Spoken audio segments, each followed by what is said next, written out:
Hey, well, for the benefit of anyone watching this who isn't actually familiar with us, we're the Writers' Mill.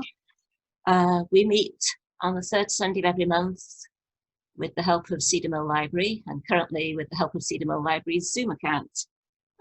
And one way that we try to give back to the library is every year we try to produce an anthology, which we release on the library's Amazon account, and the library gets all the royalties. So today we're going to be uploading the anthology. And that's assuming the internet and my computer don't give up on us. So I'll start off by trying to share my screen and see if that works.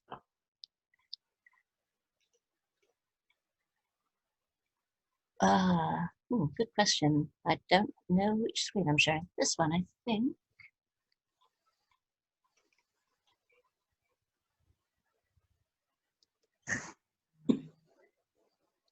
There we go. Does that look remotely like a PowerPoint presentation? Yeah. So it worked. Okay. So we are going to be looking at how to make a book. And that picture there is a picture of one of the books that we produced a few years ago. So first, you got to have some words, which is this bit here. Write them, type them, whatever it is you do. You need to get them in the right formats, which would include a .doc document, KPF probably for upload to Kindle, and a PDF for upload to Amazon to make a print copy of the book. So let's just start by thinking about what kind of formats there are for documents.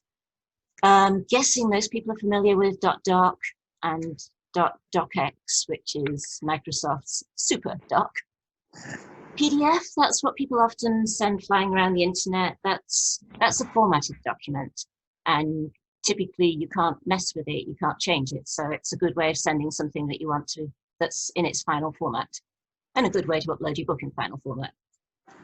Then there's EPUBs and Mobies. Mobi is typically what you're reading when you're reading on your Kindle. EPUB is on your Kobo. KPF is what you upload to Amazon, and for very obscure reasons, Amazon doesn't like you uploading Mobies anymore. It would prefer an EPUB, which is just plain weird. Images, you're going to have, even if there's no pictures in your book, you're going to have pictures on the cover. So you're going to be looking at JPEGs, .png, bitmaps, TIFFs. You may or may not have heard of any of these. They probably mostly just go in the background and happen, and that's fine. But for the cover, JPEG is a picture that you probably upload to Amazon. PDF if you're uploading a completed cover to Amazon. And PSD if you're playing with Photoshop to create that nice completed cover. We'll look into that in a few minutes, hopefully. So mostly you're going to be writing your book on a word processor. I mean, some of you will write it by hand. I won't, because you can't read my handwriting, and neither can I. I use Word. I don't know, everyone else, how many people don't use Word? I'd just be curious to know. There's no chorus of screens, but so I use Word, and that old Word outputs doc, new Word outputs docx, and that lets me do a surprising amount of basic formatting, and it lets me output a PDF file, a nicely formatted, this is what I want my book to look like file, which is cool. I know some people use Google Docs, which I believe is free, and I believe creates .docs, but I don't use it, so I don't really know much about it. I know I can read what comes out of a Google Doc. Scrivener is a really cool program that helps you keep all your ideas organized. It will output a PDF and an EPUB. So that's actually really cool. I wish Word would output EPUBs, but it won't yet. Got a friend who uses LibreOffice, which is free, and she seems to produce perfectly good documents. And there's a ton more out there, including, oddly enough, Kindle Create, which is Amazon's free downloadable program for creating that KPF file I mentioned, creating something that you can upload to Amazon, and it will create both a Kindle version and a print version from it. But it's not ideal. In particular, the KPF, you upload it to Amazon and it creates the Kindle version just how you expect it to look. But the print version, you didn't get any expectations, and you might find that your chapter ends with one word at the top of the page. And there's nothing you can do about that if you're going to let Kindle create your interior file. So, you know, we're kind of perfectionists here at the Writer's Mill. We don't like having pages with single words on them. So we want to use something a bit more sophisticated. There's a pre-program called Calibre, which I tried to upload a Kindle book or to create a Kindle book for somebody, and it had lots of tables in it, and Kindle Create said, "Look, don't like tables." So I had to find another way. So I used Calibre to convert a Word doc into an EPUB, which my client uploaded to Kindle, and it worked. So Calibre is a free program. It will also create PDF files. So if you're using something that doesn't create PDFs, you can use that for that. Is it really pronounced Calibre? I have no idea. Okay. Because I work at a software company. Our big product offering is Caliber. Spelled exactly the same, but it could be either way.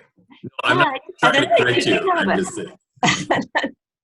I don't know. I've always called it that just because sort of Libre sounds a bit like library, but I have no idea how to pronounce it.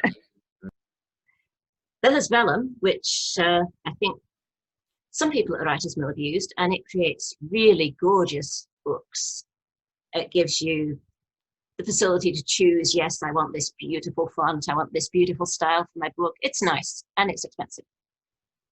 There are some online programs like Smashwords, which will sell your digital books, and you can upload a document and it will, as it says, smash the words and create from that a PDF file, a MOBI file, an EPUB file, and anything else you can think of. And there's another site, Draft2Digital, which does something similar. Smashwords I've used, Draft2Digital I've not used yet. So that's for the words in your book. You got, like I said, we don't particularly like the idea that you might end up with one word at the top of a page when you do the print book. So if you want a print formatter to convert your document into a PDF file, you can use Kindle Create, but you never get to see the PDF and you get no control over it.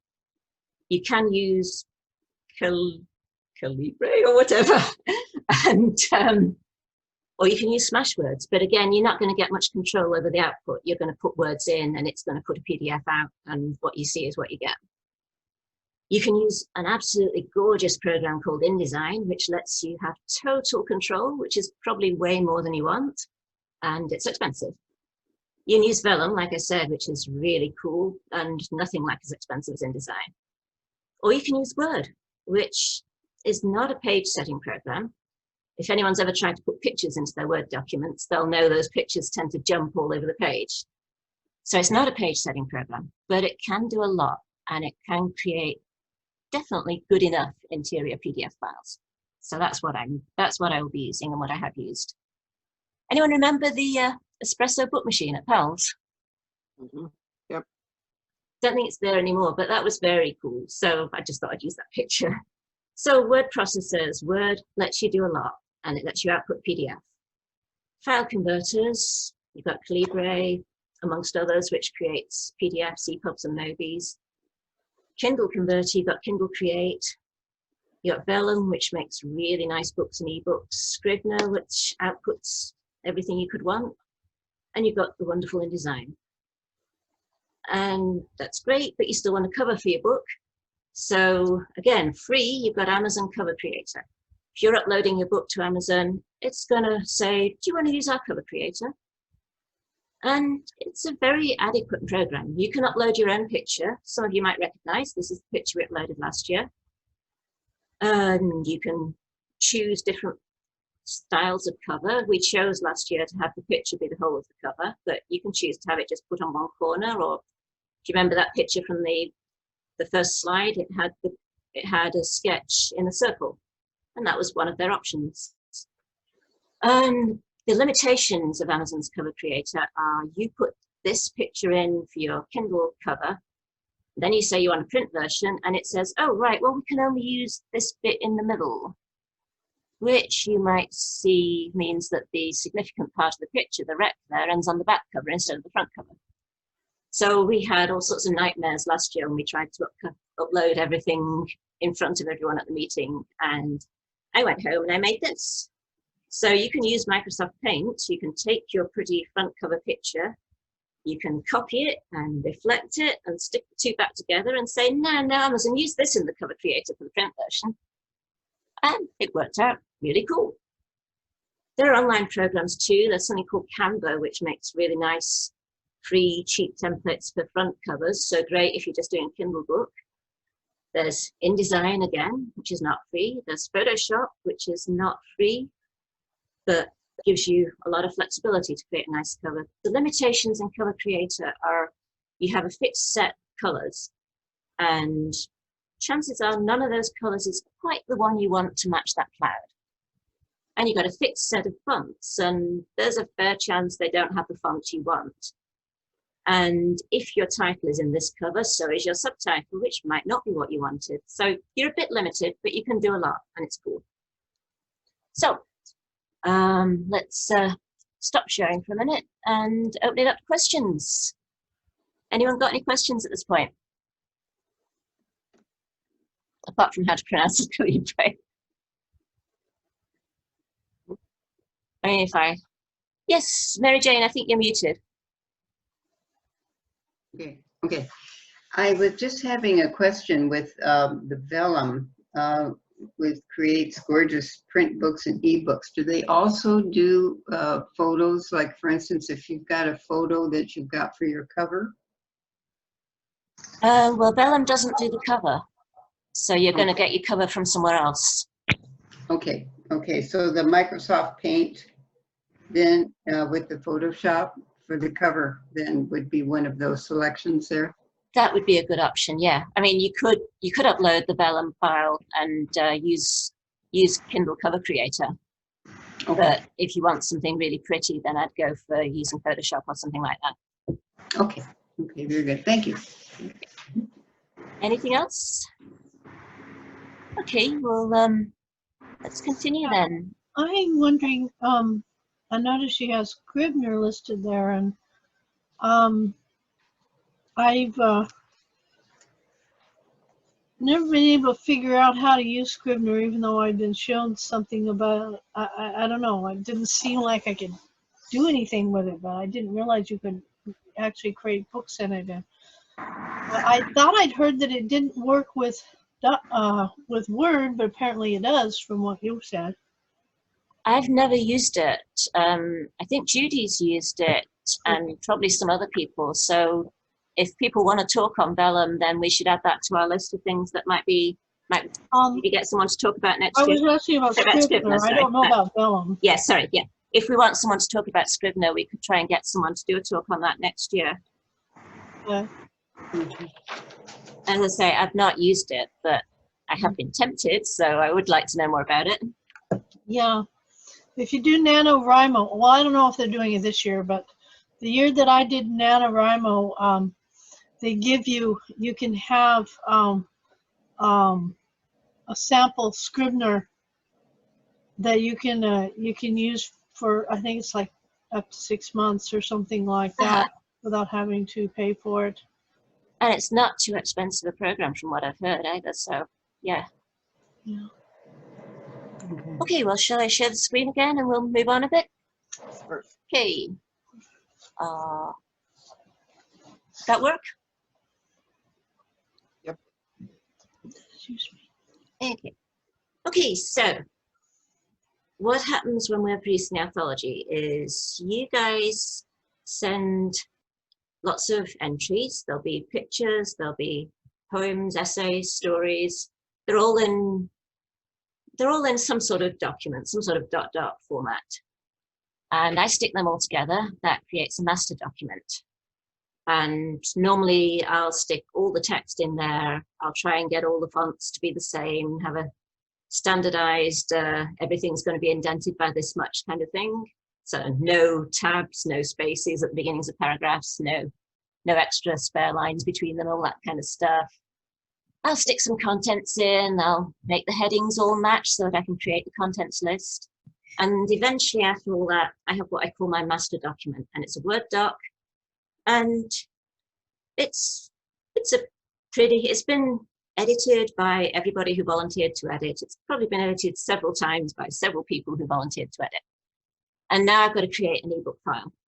So I've got to convert my docx to a KPF. So I will use Kindle Create. I've used Kindle Create for a while now, and it has a really cool feature because remember I said at the start, you can use Kindle Create to type your document in the first place. So you can edit inside Kindle Create. So once I've got the document in there, I can read it, and all the fonts are different. The size of the page is different. Everything is different from every single time that I try to proofread that document. So now I look through it, and suddenly I find, oh, it says 2.2 instead of just 2. Or, oh, that's the wrong version of 2. And all those things have just flown past all of us as editors because they're always in the same place. So if we missed it the first time, we're going to miss it every time. But now, because I'm using Kindle Create, I find it, I fix it in the Kindle version, and I go back to the master document and fix it there as well. So that gives me a chance to re-edit, to fix a few more typos. I've got a Kindle file ready, and now I need to make a print file. That's got to be formatted. It's got to have the right page size, gutters, mirrored margins. You may or may not know all these terms, but they're all very useful terms. Headers, footers, sections. The previous anthologies, we put them into sections, sort of kids' stories, animal stories, poems, and so on. I didn't do that this year because I haven't got time. But if you are doing sections, then that's the place where you'll have to do that. And you save it off as a PDF. What's a gutter? Sorry? Oh, What's a gutter? I know what that is. Gutters. Oh, well, you know how when you've got a book and you open it up and it's kind of a bit tucked into the glue in the middle? Yep. The gutter is what means that when you open it up and you've still got enough to read on both sides. Ah, okay. So your margin where the glue is has got to be bigger than your margin where the glue isn't. Sheila, Yeah? can you turn that back just a second? I didn't finish with my notes on that page. What do you mean, that page? Yeah. Okay, let's see. Yeah, It will all go into the minutes, so you'll get it later. I'll get the same thing later. Yeah. Okay, I'll save it for later then. Okay. So we're going to format this print book. And probably you're going to want a template file. I mean, you could say, what's a gutter? Okay, I understand that now. And I know I want a book that's this size and that size. And I'll use Word to tell me this. I'll tell Word it's going to be this size page. And that's what I call the DIY approach. And actually, Amazon gives you brilliant details on how to do it, this DIY approach. But it also gives you Kindle templates for Word. And if you Google Kindle templates for Word, it will let you download a whole load of templates. You look at them, you say, yeah, this was the size I wanted. Click on it. Yes, I want my instructions to be in English. Click on it. And now you've got a template file. All you have to do is either copy everything from it to your Word document or copy your Word document into the template. And it makes life a lot easier. But of course, you do have some decisions to make, like what size book do you want? What size fonts, even what fonts? So the template files, you can normally assume that they're going to have a good choice of fonts and a good size, but if you're writing a kid's book, you probably want something a bit bigger than a standard size font. If you're writing a poetry book, you might want something a bit prettier than the standard font. You got to decide what style of headers. Do you want headers that are all in boxes, or do you want them underlined? Do you just want them bolded? And what about your first paragraphs? Do you want to have drop capitals at the first paragraph of everything? They look really cool. They take a lot of time, and that's why we haven't got them. And of course, I've mentioned those orphan words that Kindle Create will suddenly have sitting on one page all on their own. You're going to have to decide how are you going to deal with them. If you're not going to have them, you're going to have to know how to fix them, which is basically a decision. What are you going to do? One option is simply take a word out from the previous paragraph so the word slips back, but you might not be able to do that if it's somebody else's writing. Okay, so decisions, your title page. Typically the title page is going to be the first page of your PDF file. it's going to be it'll be a left-facing page. Left-facing, again, that's when you open a book, the left-facing is the one that's on the right, which perhaps explains why I'm left and right confused. It has no headers, it has no footers, it doesn't have a page number, because you don't see those on the title page normally, do you? Copyright page, that will go on the back of the title page, and you'll want to add that and say what year it's published, who's publishing it, all that kind of thing. Put in the rights reserved text and all that. Contents and what they call front matter. In our case, that includes meet the authors.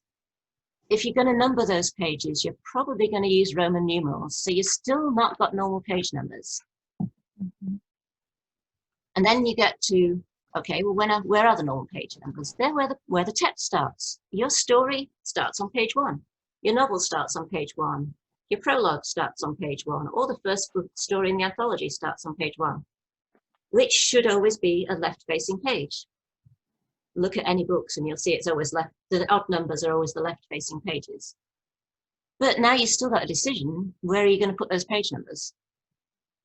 If you're going to have sections, like we did in some of the previous anthologies, you probably want them to start on left-facing pages too, because they're kind of like title pages. You want it to be when someone sort of ruffles all the pages to go through the book, they find what they're looking for. If the sections are always left-facing, you might have a blank right-facing page before a section. And ideally, you don't write this page left blank deliberately, unless you're writing a technical document. Ideally, you don't have page numbers, you don't have anything on those blank pages. So you want to try and figure out how to do that. Then there are the pictures. You might, if you've got one of our early anthologies, you'll find that there are pictures on the left margin or on the right margin, pictures with text formatted around them. Lots of very clever stuff that took me hours and hours and hours to get it to work because, like I said, Word is not a page-setting program. I've got lazy since then. So if I'm putting pictures in, they go at the beginning of the story or the end of the story. They don't go in the middle. They don't go anywhere where Word is going to mess things up for me. But you have to make the choice. You can do all sorts of sophisticated stuff if you've got hours and hours to spare, or if you're using InDesign. And then there's dreaded widows and orphans, which is basically the pages and the lines and the paragraphs which end in lines with single words on them, that kind of thing. For the ebook, that's all the stuff you want for the print book. For the ebook, you've got to decide which market it's going to. Is it going to be on Kindle? Is it going to be on Kindle and Kobo? If you're only uploading to Amazon, which is what we're doing, it's not going to be on Kobo. And that will determine what sort of converter you're using. If it's only going to be on Amazon, Kindle Create is great. If it's going on anything else, you're going to need something else, like Scrivener, Vellum, Libre, and so on. Questions?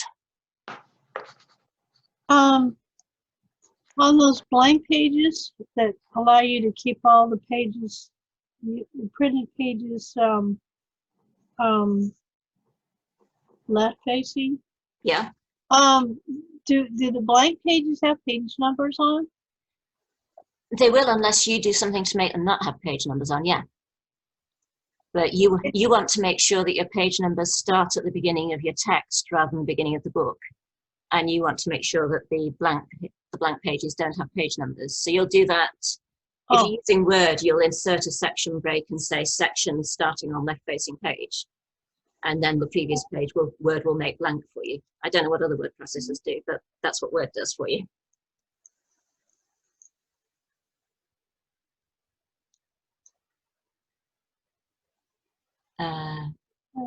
Anything else? So Word will also let you decide where your page numbers start and what they start at. So if you have a section, you can start page numbers for that section. So you could, if you wanted, have 5 sections in the book, all of which started with page 1, but probably wouldn't be terribly useful.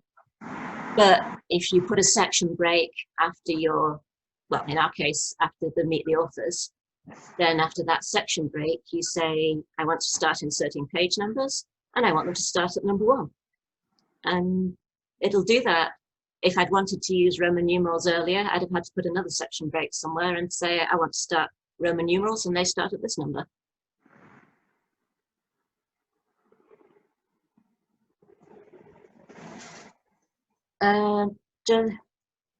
Does anyone want to know about how we use Word to get rid of the widows and orphans and stuff? Sure. I get a little confused. I know what widows and orphans are, but I get confused as to which is which.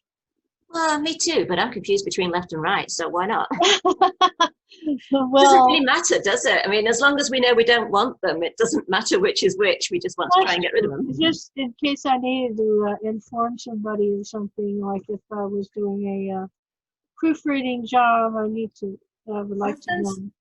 Orphans are at the beginning of the paragraph and widows are at the end.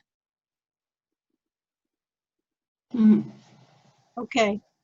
You can just remember them alphabetically. Widows are at the end. Widows would be one word that is at the very end of the paragraph that you don't want to just be left hanging down there. Yeah.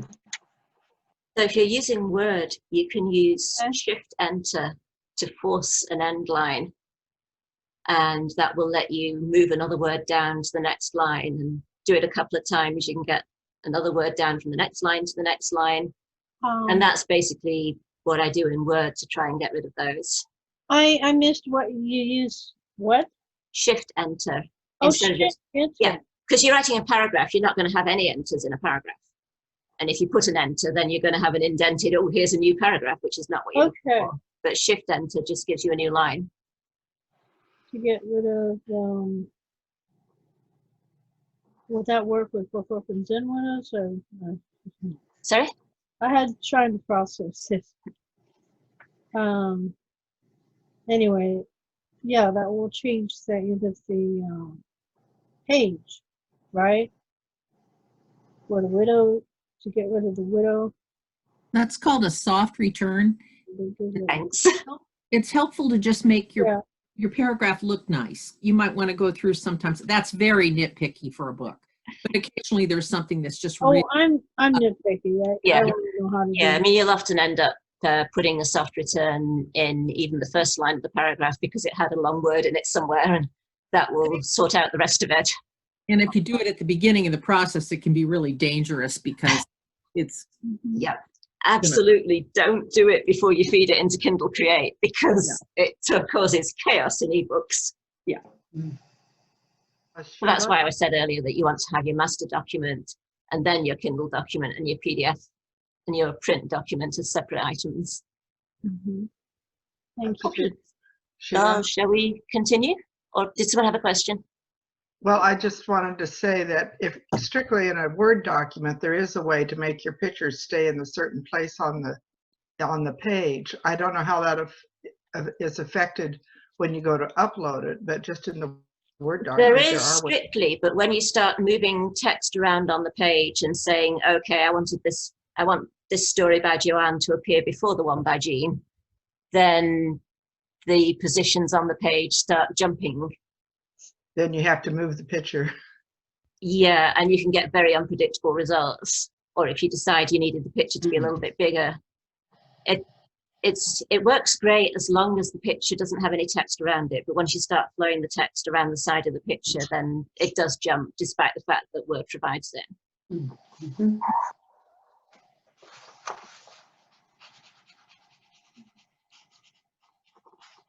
Okay, let's move on a little. So yeah, I was actually going on to that next, pictures. So you guys sent me lots of pictures. I found pictures. We put pictures into the anthology.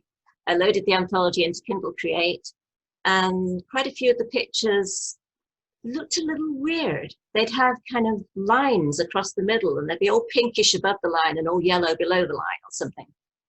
That turned out to be because Kindle Create doesn't like PNG files. So I had to convert the PNG files to JPEG. So that's just a sort of aside. You might find that while something looks great in one of your documents, it looks awful in the next document. Printing in color is hideously expensive, because if you're going to print one color picture in the middle of your beautiful book on Amazon, you're going to have to pay for color printing on every page of your beautiful book. Oh. And you can see why that would be expensive. So keep your pretty color pictures for the cover, and the ebook and turn them into black and white for the print book, which you can do with Paint. You can do it with Microsoft Photo. You can do it with Photoshop. And again, you've got this question of where do you want to have the control? So there is a picture in the anthology where if I convert it using Paint or Photo, it looks like it's a picture of a desert with a sky above it. But it's not. It's a picture of a flower blooming in a desert. And the flower disappears if you allow something to automatically convert it to black and white. So that's where I would use Photoshop to say, no, I really want this flower to be visible. So if that means I have to take out all the yellow from the picture before converting it to black and white, that's what I'll do. And you can play with them in Photoshop until you get the effect that you want. And then, as I was saying to Joanne, Word isn't a layout program. It lets you do a lot of clever stuff. And sometimes it works and sometimes it doesn't. And it's the times that it doesn't that are a pain.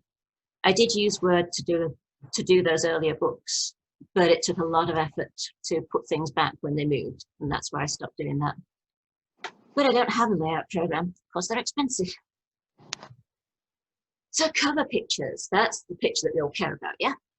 And this is the picture that we got from Eric Nagel. And he asked us for a copy of the anthology. Jean suggested we ask him if he'd give us a picture. And I was amazed. He said yes straight away. But he wanted to read the anthology. So he read the anthology. And this is what he came up with after reading it. And if you've read it, which I suspect most of you have, you could probably see things in here. You can see some of our entries were to do with ecology and nature, and there's a tree and the wind and personified in that picture. You can see things in this picture. It's a very cool picture. But how do you turn it into a cover? So, remember I mentioned that you could use Paint. This was my attempt at doing it with Paint. Paint lets me pick out the colors, so I could pick out this color and say, okay, I'll use that as the background color.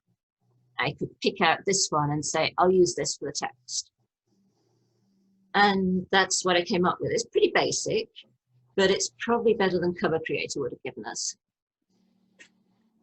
It's going to look a bit washed out on the internet, perhaps, but we wanted to see if we could do anything more sophisticated. So if you've got Photoshop and Photoshop Elements, Photoshop is very expensive and you probably have to buy a subscription. Photoshop Elements is pretty expensive, but you don't have to buy a subscription. If you're going to publish your book anywhere other than Amazon, you can't use an Amazon cover. So if you used Cover Creator, that can only ever be used on Amazon. Same goes for the ISBN when we get to that. You can only use the Amazon's ISBN on Amazon. But you can publish the same book on Amazon and on Ingram Spark. You've just got to tell Amazon it's not going to distribute it. Ingram is. And then you can have your own cover. You can buy your own ISBN. It can be more fully yours, but we're not doing that. So if you're going to create a cover without using Cover Creator, it's going to be a print cover. As you can imagine, a book that's got 20 pages is a lot thinner than a book that's got 200 pages. So your print cover has got to take that into account. It's got to know how thick this book's going to be. It's got to have a right measurement of what's going on the spine. So first question, how many pages are in your PDF file? Then you'll download a PDF template. How will you do that? Well, you'll ask Google, Amazon print cover templates. And it'll take you to this page where you can fill in, I want this size and this number of pages. And here you go, here's your template. You have to follow all the instructions to the letter in the template file, because if you don't, they will reject your cover. And amongst those instructions will be, say, they flattened no color profile PDFs, which if you're using Paint probably doesn't matter much, but if you're using Photoshop, it means you've made layers, you've added the white bit and the colored bit and the writing, and you moved the writing around all over, but it didn't mess anything else up. And you did this and you did this, and you've got a whole stack of layers. You've got to flatten them. And if your picture had a color profile, you've got to take that out and then save it as a PDF, and you will be you'll have a cover. And if you look here, that's the new cover that Patty created for us with Photoshop. And you'll see it's a bit more sophisticated. It's got a bit more in the way of angles to it, a bit more emphasis. We can change the sizes of the fonts. You may or may not be able to tell, but Beaver is smaller than Writer's Mill. As Patty was showing me, you can do great things with moving lines of words closer and further away until you get it looking just the way you want it for the journeys through. And chaos of all different chaotic font. So that's our new color. And I'm going to stop for a moment again and ask if there are any questions. Yeah, you probably explained this, but I'm having trouble keeping up with all this information and trying to get it into my head or my notes. And but I was wondering how you did that cover that you just did, or whenever it was done. The new one, the Photoshop The new one. yeah. Yeah. You did it with Photoshop? That was with Photoshop, yeah. Okay. I like that ability to change it because I should be able to show you that. How are we for time? Tell you what, why don't we go ahead and get to the upload, and then if there's time at the end, I can show you that. Would people be interested? I can show any of the other programs too. Show what? I can show you how we did that in Photoshop. Oh, sure. I'm just thinking maybe we should go ahead and get the upload done before the internet crashes on me. Sure, let's go for it. Okay. Anything else? Nope. Okay, then let's get to the scary bit then. Wait, I have a question. Uh-huh. How do you choose the font size and the font, I guess? Maybe Patty should answer that question. Not for the cover. I mean, actually, the cover looks nice, and maybe it's. Oh, you mean for the interior? Yeah. Well, firstly, just using a template, because when they give you a template, they're giving you something that they believe is an okay font size and an okay font. Okay. So at first guess, I would say just use what they give you. But beyond that, and one book that I was doing, I just tried the same book in several different fonts, because in Word you can change the font really easily. I just said change. The text was all in normal style, so I changed normal style to be this font instead of that font. And I look at it and I think, oh, that's ugly, or oh, that's way too small, or that's much too fiddly. And it's just a personal choice. But basically, just using what they give you is a pretty good first try. It seems like the font is kind of big for like little kids, and then it gets really small when they target like young adults. Yeah, then so it's yeah, smaller as you get to an adult. Then you get older. you want it big again. Anyway. Yeah.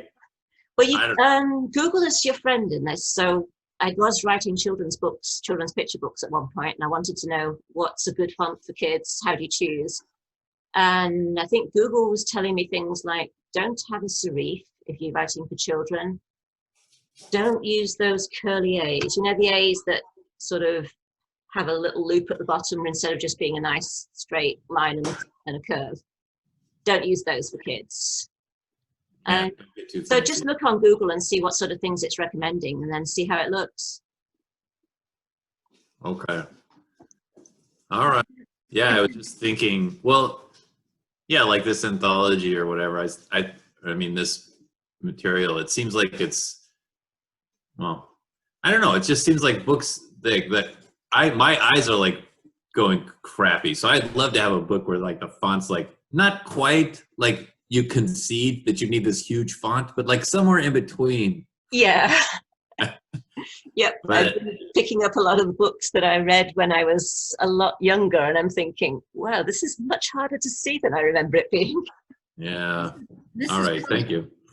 This is probably really obvious too, but another thing is, especially if you're going to print it, be sure you print out your pages and look at them at 100%.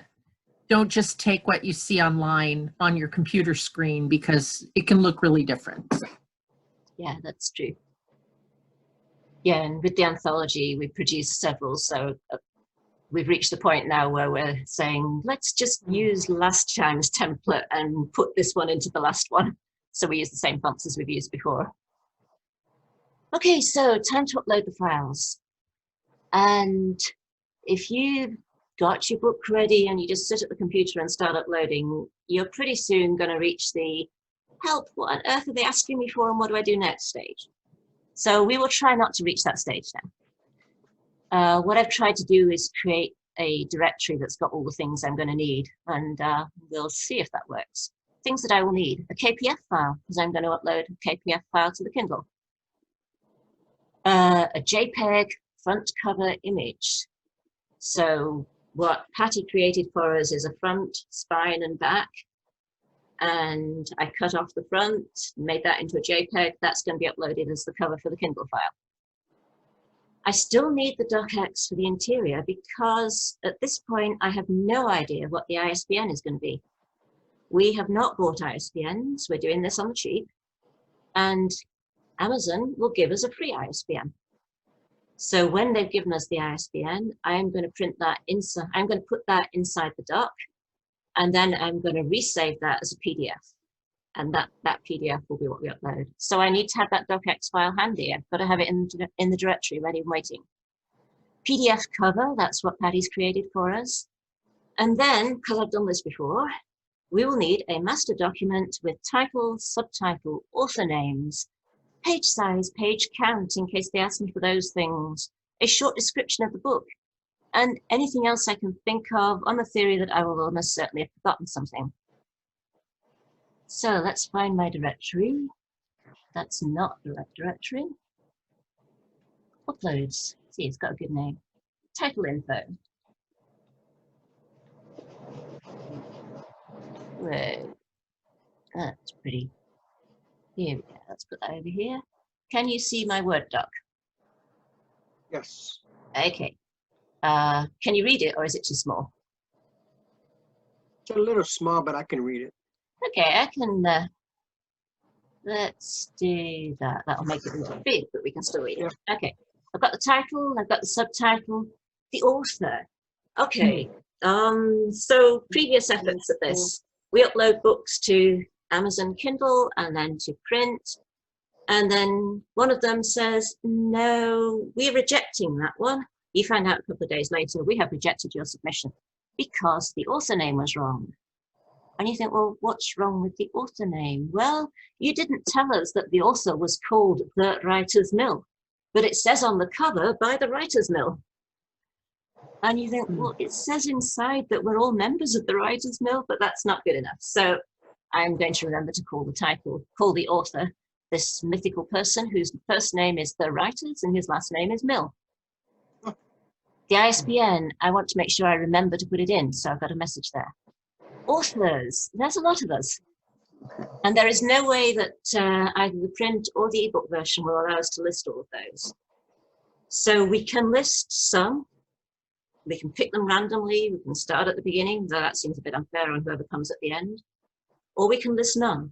And it really doesn't matter, because if you are one of the authors in the book, then, and you have an Amazon author page, you can claim that book and you can just tell them, I claim this book, I am one of the authors, and they will check it. A human being will check it even. And they'll say, yep, you were one of the authors, and they'll put you in. And they will give you that book on your Amazon page. So it doesn't matter. It's nice to have your name on, but it doesn't matter. Then there's the other contributors, like the editors, the cover image, the cover design. Description of the book. This is actually inside the book, so I just cut and pasted it. Now, what I found is that a lot of people producing anthologies include meet the authors in the description. If you've noticed on Amazon, you have a short description and then you can click on read more and it could give you a page of more stuff. They're limited to 4,000 characters. So what I did was I took the meet the authors out of the book and I shrank what a lot of people said just to make them all short enough. And I got it down to 3,700 characters. So I'm going to suggest that rather than worrying about putting all the author names in as author names, I'll put them in the short description. Does that make sense to people? Yeah. It means they'll easily be found, so we should be fine. Author bio, they may be asking us for an author bio. Well, the bio is the bio of the writer's mill, so we'll put that in. And clearly I couldn't think of anything else to put in. Okay, that's my master document. Next, I need to go to my Amazon. I am currently logged in as this mythical Sheila? person. Yes, yeah. In those pages you were just showing us, I noticed there was one place where there was 2 commas together. Does that matter? Was that just? Can you tell me where? Well, keep going down. It was. Keep going. I saw 2 commas, and they're underlined in blue. Oh, hold on. 2 commas together. Let's try this. Search and replace. Yeah. Yep, you got it. Thank you. It's where I cut something out from Catherine's author bio. Thank you. Well spotted. Well, In case anyone didn't know, Robin is a great editor. Okay, so I'm currently logged into Amazon as the mythical Cedar Mill, who is the library. But I want to get to KDP to upload something. So I'm gonna, I could just type this into Google and it would find it, but since I've found it so many times, it already knows I'm going there, kdp.amazon.com. And again, this will be in the minutes. So we'll go there. And it says, do you want to sign in with your Amazon account? Well, yes, we do. Wow, I didn't have to type the password. That's cool. Okay. And you'll see this is the dashboard for Cedar Mill Library. It's got all the books we've ever produced with the library. And it has these 2 nice buttons, plus Kindle ebook, plus paperback. So let's have a go at this. We will add a Kindle ebook, yeah? Yes. This is the scary bit. Language, I think it's going to be in English. Book title and subtitle, that's where my nice file here comes into use so that I don't accidentally type any double commas. no. It was easy to spot because Word had underlined it in blue. Subtitle. Is it important that the title be in all caps? No, it's not. Maybe I should have changed that. And shouldn't the subtitle start with a capital A? We didn't. We put a semicolon. We put a colon there, and we didn't start it with a capital, so that's why. Okay. Okay, Robin, you're in charge of making sure that I don't mistype anything there. All right.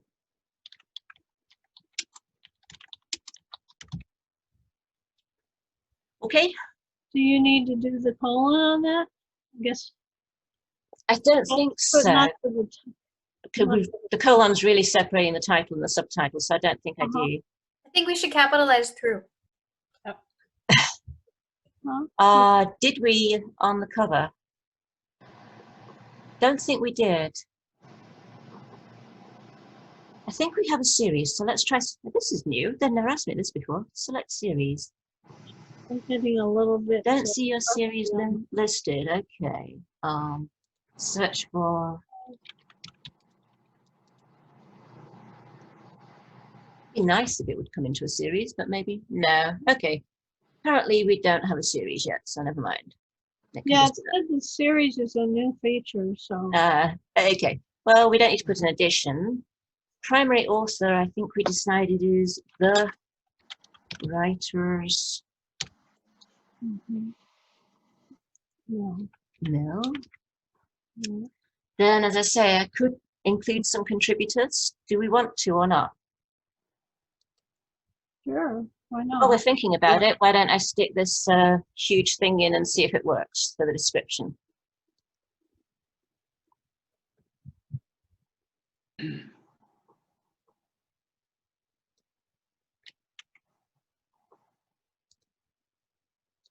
It says 4,000 characters. Let's try it and see. Of course, it'll be horrible if it sticks it all into one line, into one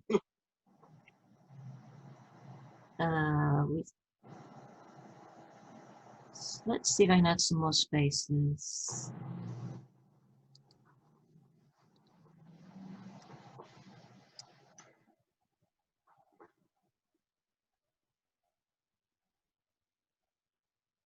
Whoops.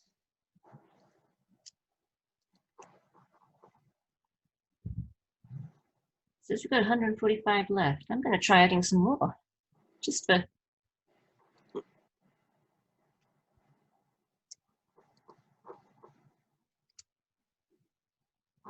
Hang on. Whoops, that didn't work, did it? I could put one after Mindy as well.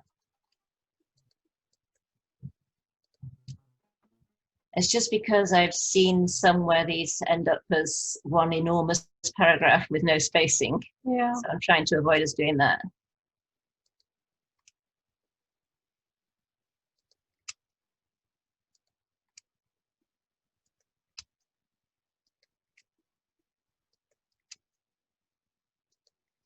It'd be so much better if I could see more than 2 lines of this, wouldn't it?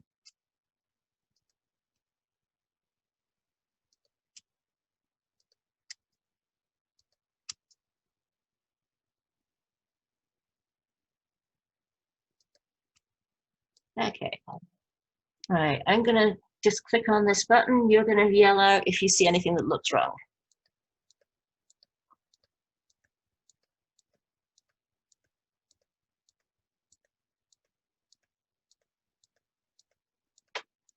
As far as I can tell, it's fine. Yep. Okay, and we've fitted it. We own the copyright. We absolutely own the copyright. Keywords, okay. We have to choose some keywords. Not to put any contributors in? I'm sorry? Did you decide not to do the contributors section? I can do some. As I say, we're not going to get everyone in. So there's Yeah, 20, since you can 20 only do a few of them, maybe you should start with the ones who edited as well as wrote on it. If people think that makes sense, we could put the author editors in.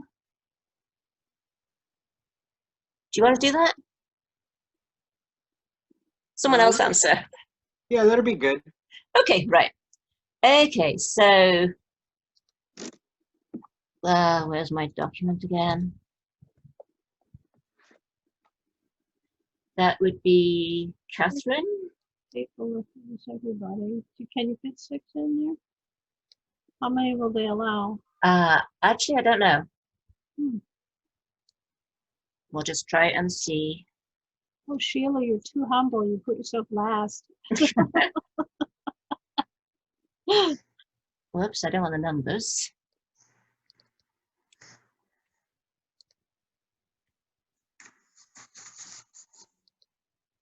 There's you have a space after Catherine there still. Oh, you're right. Maybe I'm just going to have to type these.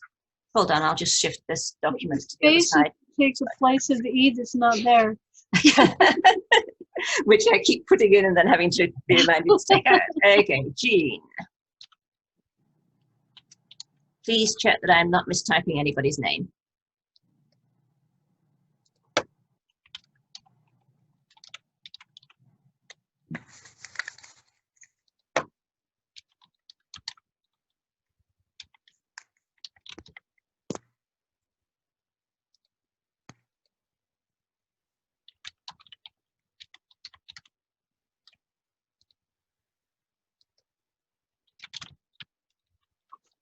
Okay.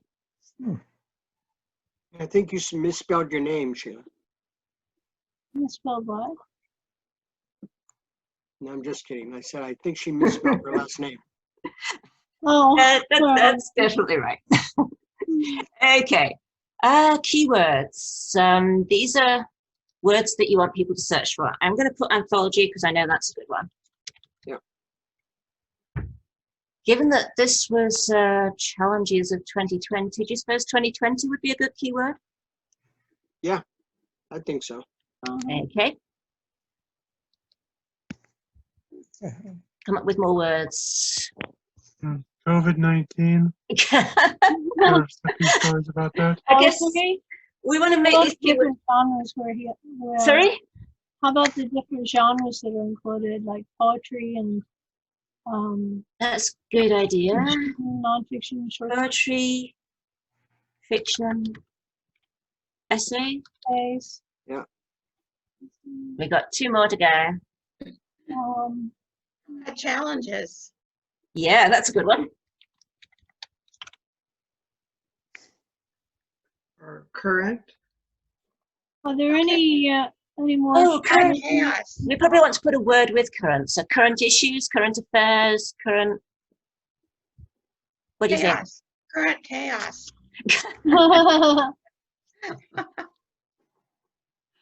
Words we never want to hear.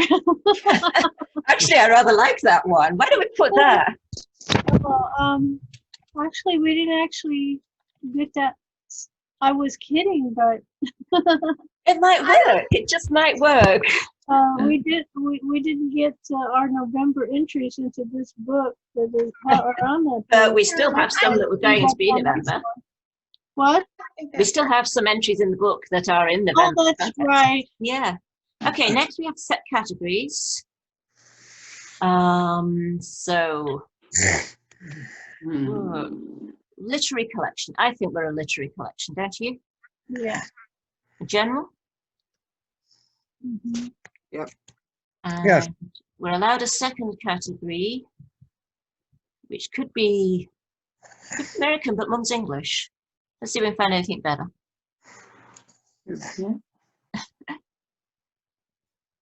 Not much coming up. You- I'm just kidding. Shout out if there's something you want me to. How about I try fiction? See if it's got anything useful in there. Really want contemporary category, not a contemporary women category, don't we? I don't know. What do you think?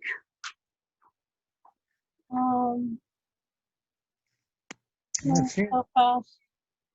And we could be American because we're in America. How about American Yeah, general? Okay. that'd be good. Okay, right, we'll save that.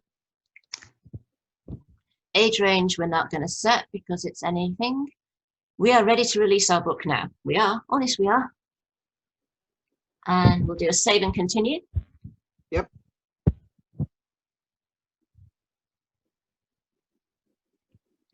Okay, we're all done. Let's go home. Oh, we are. Oh, home. no, We're it all says done. not started. We're not I'm very just done yet. kidding. Okay, so there's the enable DRM. Do you all know what DRM is? Nope. It's digital rights management. And if you enable it, it means that people can't share the book. They can't lend it to someone else. And I just don't do that because I like people to be lending things. Yeah. So I would prefer us to say no, but shout out if you want to do something else. Oh, that's good. I agree with you now. Okay, well now we're going to upload the book manuscript. So this really is the scary bit. See how it says here, use Kindle Create to transform your manuscript to an ebook? Yeah. So if you still had a doc, you could upload a doc, it says so, but you might want to do that anyway because it lets you look at it and fix it and, as I said, find some final typos. Okay, where has it put me? In totally the wrong place, but that's all right. I will find where I'm supposed to be for you. Uploads, that was the one. This one here, this is the KPF file. So I'll click on that.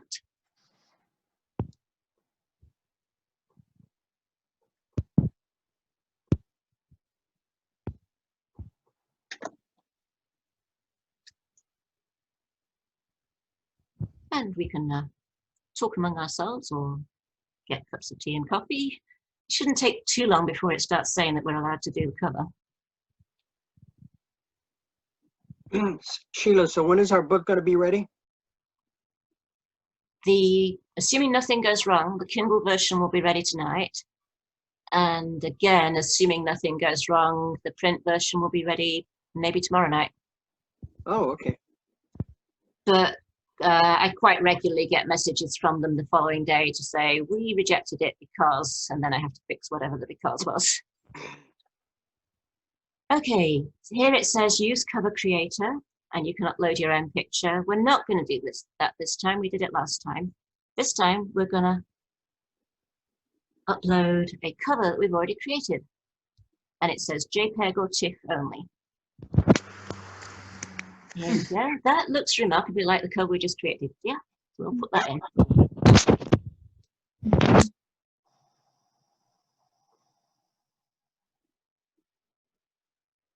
This is part of the advantage of creating a directory where all the files you're going to want are, is once you've uploaded one, it knows to look in the same place. Otherwise, at this stage, you can be panicking about where on earth did I put that file. Okay, launch previewer. Now it says we're converting the file. I have a sneaky suspicion that when it's converted the file, it's going to say, sorry, you can't preview this, which is a real pain, but it's done it to me so many times now that I'm almost expecting it instead. I'll click on launch preview and see what happens.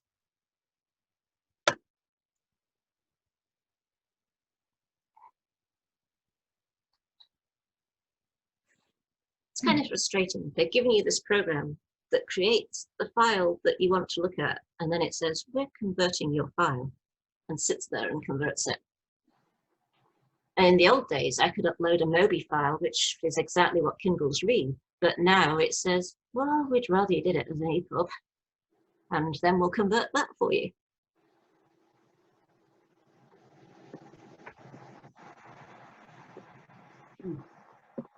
So I cannot tell you how many several is. You can start worrying when it reaches the point where it says, would you like to make a cup of coffee? Which it is quite likely to do at some point. The next thing it's going to be asking for, if you can see the grayed out bits under here, yeah. Kindle books don't have to have an ISBN. I have bought some ISBNs for myself, for my books, but I cannot use them for anybody else's books because they're attached to me as a publisher. We could call ourselves a publisher, but we're going to use the Kindle's numbers, so we're not a publisher. We're publishing it with Kindle. And when we get to the end of here, we'll get to do a save and continue, which will be really exciting. Did you type that in, Sheila? Nope. No. Sheila, when do you pick the ISBN number to put in the book, put inside the book? The print book, yeah, it's a print book that will have the ISBN. So we'll be doing very similar pages to these for the print one. And it'll get to the place where ISBN, you can use ours or we'll give you one. Ah, hey, look, your book cannot be downloaded. Done, done, done. Ah! Anyone else worried by this? Stop it! Is that good or not? We're done for! It's been very annoying. I'm going to try launch preview and see if I can stop it from doing that. Wow, that is frustrating to my eyes.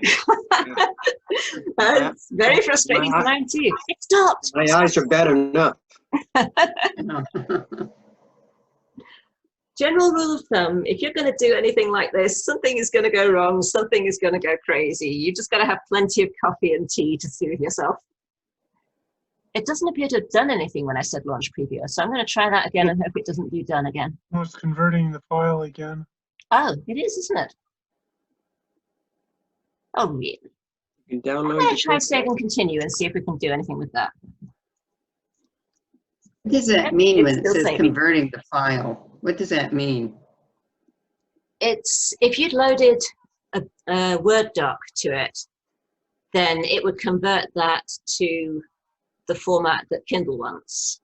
Oh, okay. So when it's converting the file, it's basically converting it to its format, but you'd really like it to let you look at it. And for some reason, it's begun to get really fiddly about that, so you just have to hope you got it right first time. Okay, thank you. So we're up to the pricing. I would say don't enroll it in KDP Select, because that means you're not allowed to sell it anywhere else. We do have worldwide rights. We're even worldwide authors. Royalties and pricing. I think we always choose the 35. There is a reason. I'll figure it out in a minute. Let's start with 70% royalties and see what we get. Okay, so if we wanted 70% royalties, it has to be at least $2.99 for the book. And if we want 35% royalties, it has to be $1.99. There is some more complicated reason for this. I think it's that if you choose the 70% royalties, they take away from your royalties the cost of delivery. And if you choose the 35, they don't take it away. Oh, So I also noticed that this part is up to $200. Oh yeah, they won't let you charge more than $200. Well, Very noble of them. yeah. So I tend to choose the one where they're not going to take the delivery price off, because that way it doesn't matter if they increase the delivery price, they're still going to give me the same royalty. Mhm. And I think we've chosen $1.99 for this, for the last one. I can't remember. Does anyone remember what we chose for the last one? No. Oh, let's see if I can start then. Don't know. Can I? Yes, I can. Hold on. Go to Amazon. I've probably got an old one on here somewhere. That one. Kindle price was $2.99. Okay, so we could do $2.99 again and again if you want. Yep. I Your think so. choice. Yep, $2.99 sounds good. Okay. $2.99. And the royalty is what will go straight to the library's account. Other marketplaces, this is because Amazon obviously exists in India, the UK, Germany, France, etc. All they're doing is they're just converting that $2.99 at current rates into the other fund, into the other monies. And I think we're pretty happy with that, aren't we? Yep. Allow lending. I'm a great believer in lending, so I would allow lending, but it's up to you. Sure. Yeah, I think that's a good idea. Okay. It says it can take up to 72 hours, so I may be being over optimistic, but I think it'll be ready by the end of the day. Publish your Kindle ebook. Are we happy with this? Yes. Okay, let us push the button.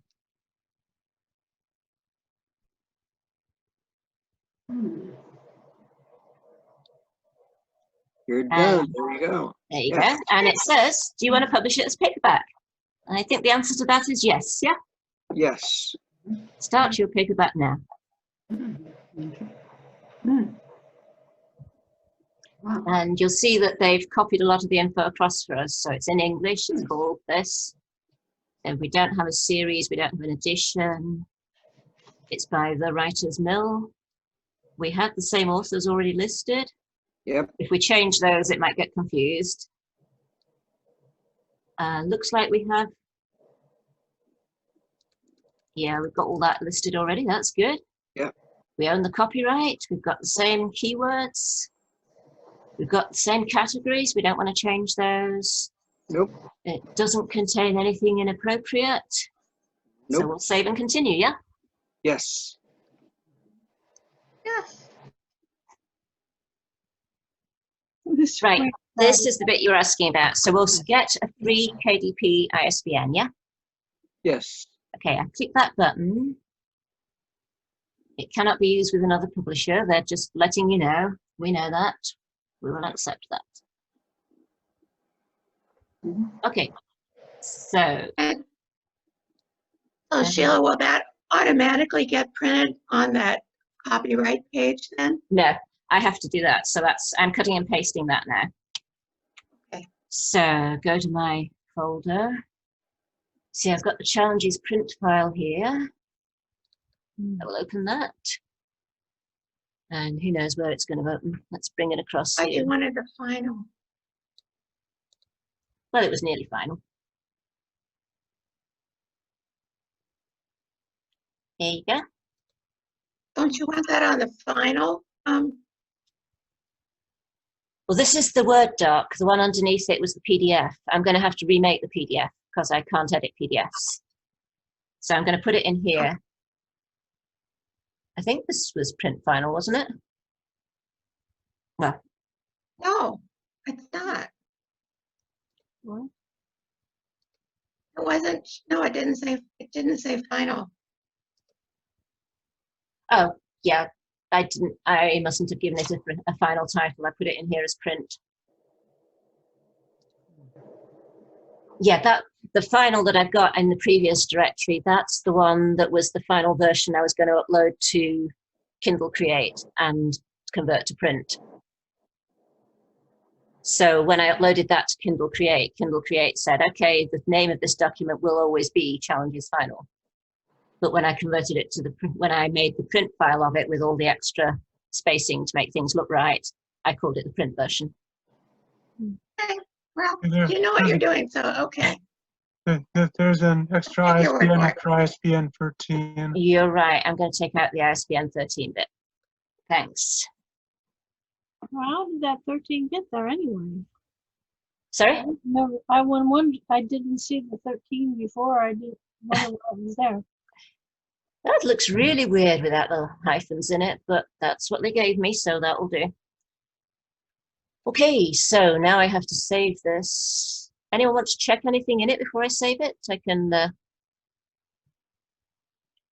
view. Aura.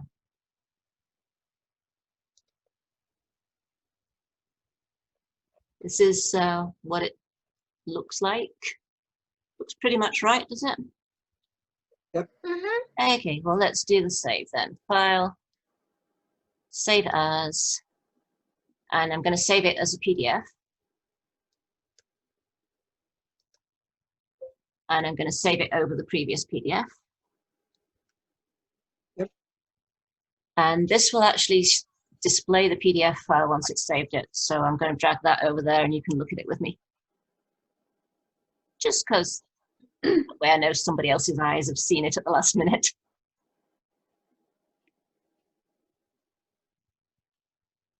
Oh, where are you? Here we go. Let's drag this over here.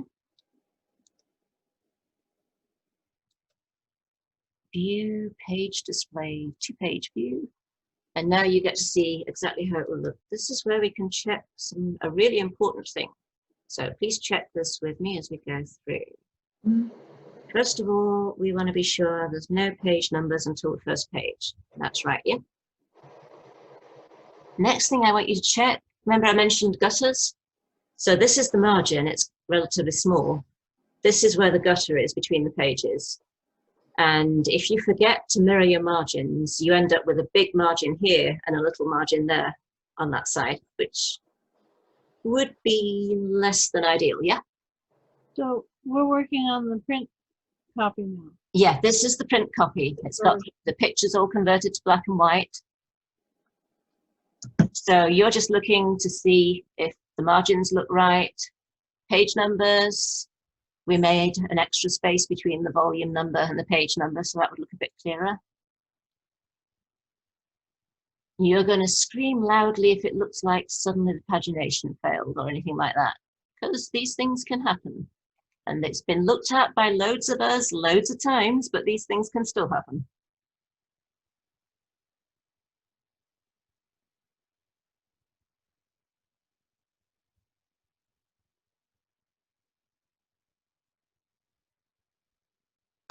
And that's it.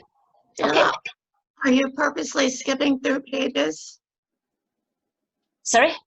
Were you purposely skipping some pages? Because Oh, I was just going through it relatively quickly because I don't know how long it's going to take to upload. But we have time. I can go through it more slowly. That's okay. I just wondered if you were doing it or if that's how they, or if it turned out that way. No, I was just going fast. Okay, that's okay then.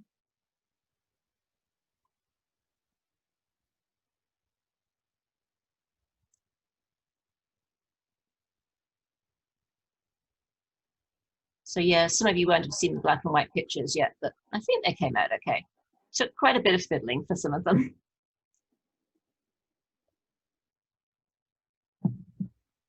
Yeah, sunflowers were a real pain. They disappeared.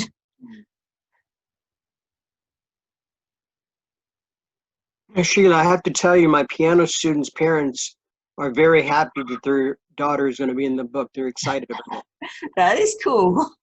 Yeah. Okay, right. In the book, Joe, Yes. where is she in the book? I think it's page 49. What, is she Is she, did she contribute something or what? No, she's actually, because my story is about chaos of teaching on Zoom. Oh, yeah. And so she plays the piano. She's like 7 years old. She loves to sing and play the piano at the same time. So she sent me a picture of herself, and I told her that I would try to get it in the book. So her parents are really excited. Oh, cute. So I told her, when you become famous, all I ask is for an autograph and one free ticket. That's it.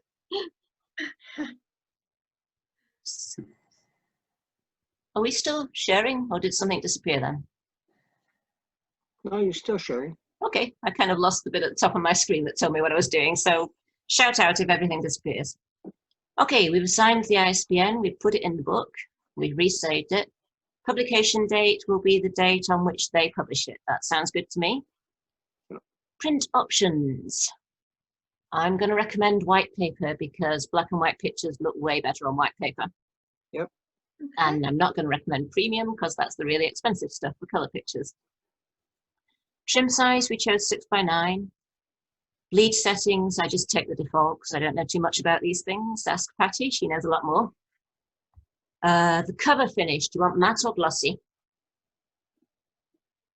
I think glossy is usually nicer. Yeah. Anyone else? Is that what we've been getting in the past? I think so, yeah. Yes. Yeah. Yeah, Yeah, I think glossy. That's good. Yeah. Okay, let's go for glossy. Then we have to upload the manuscript, so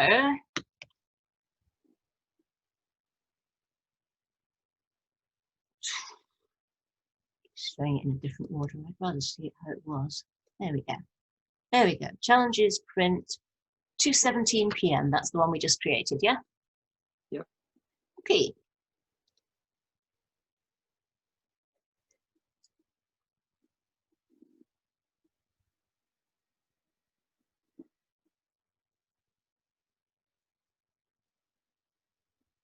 Save successful, that is good. Okay, this is where we used the cover creator last year and we ran into all those problems with the picture not fitting. This time we have a cover that's ready. It's got to be a print ready PDF only. So let us upload our cover file, which is that one.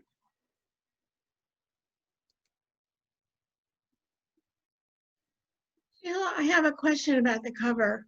Mm-hmm.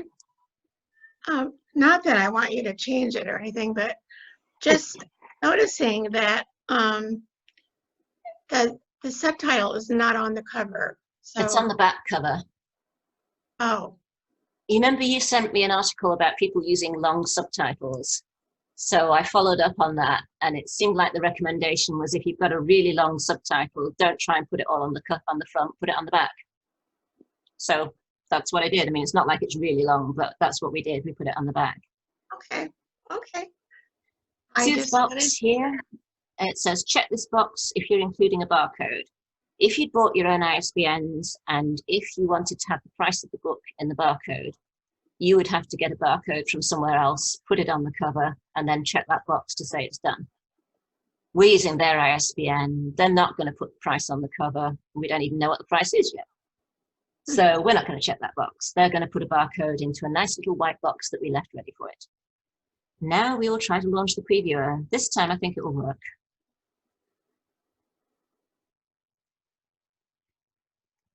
Eventually. Well, this is sure different from the days when books took years to be published. Yeah, okay, this is a pain and things go wrong and so on, but it's seriously cool.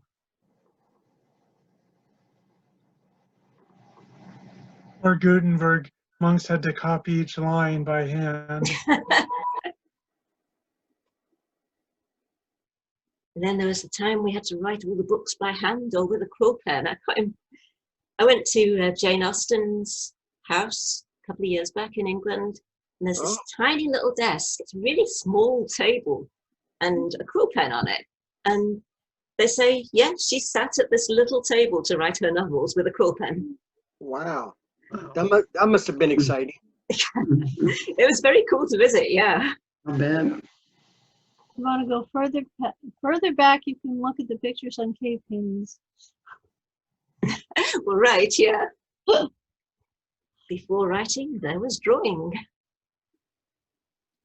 And I think the writing, I'm not sure if this is true of all writing, but I think the writing was created from drawing. Yeah, I think so, yeah. Symbols The became. first writing is considered to be a cuneiform by the Sumerians about 3000 BC. They carve letters into clay tablets and leave them to dry Mhm. because they lived in the desert.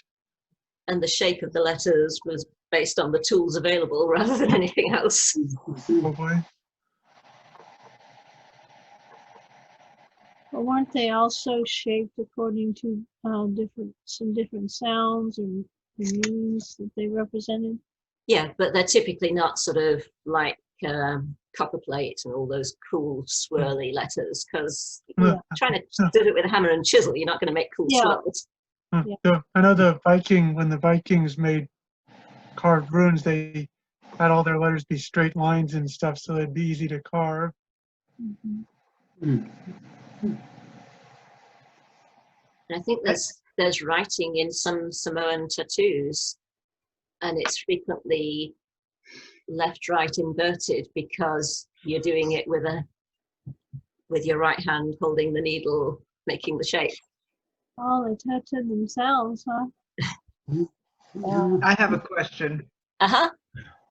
How many of us would actually be writing if we had to do it with pen and couldn't do it with the computer? Hmm. Well, how many of us started doing it with pen pre-computers? I did. I I did. did way before I I had still do. any typewriters. Really? I Yeah, remember when I got my first typewriter, I was just so thrilled because now I'd be able to read what I'd written. That's well, important. I still write my first drafts in pen. Yeah, Wow. me too. wow. Yeah, I think I- we're getting to see something. Hey, there you go. Okay, so now you can see the back cover as well. Wow. Hopefully you can. Yeah, that looks nice.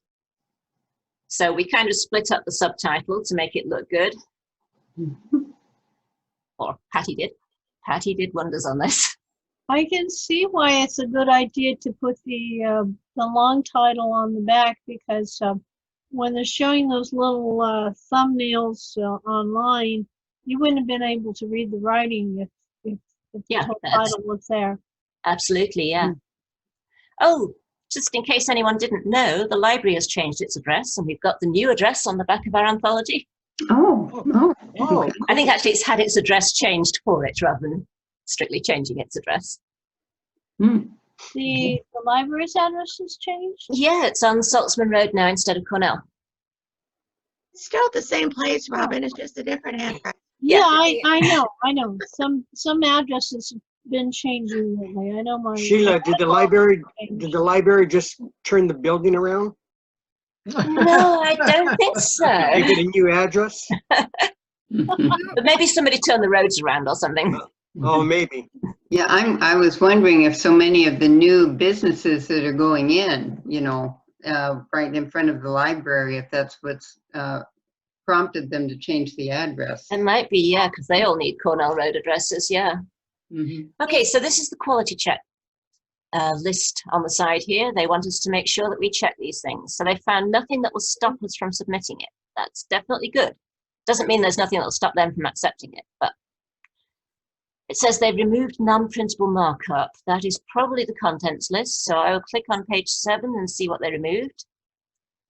Well, that looks like a perfectly good contents list to me. We happy with that? Yeah. Okay, it says please check. Go back one page. Go back one page, yeah? Just one or? Okay.